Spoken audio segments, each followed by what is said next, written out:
Everyone welcome to new video.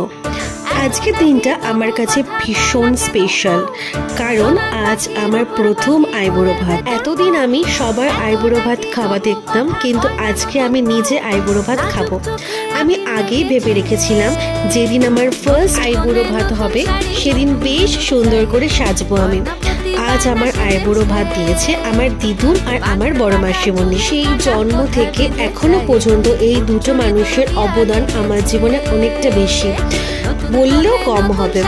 বড় মাসিমণির সাথে তো আমার বন্ধুত্বের মতন সম্পর্ক। দিদুন আমার জন্য সেই সকাল থেকে সবটা রান্না করেছে তার একমাত্র নাতনির জন্য। আজ তাদের হাতে আমার বিয়ের আগে লাস্ট খাওয়া। আমি দিদুনকে বলেছিলাম তোমার হাতের পায়েস, ফুলকপি ভাপা আর চিংড়ি ভাপাটা কিন্তু অবশ্যই খাবো, ওটা কিন্তু তুমি অবশ্যই করবে। আর কিছু খাই আর না খাই, ওটা এই পর্যন্তই।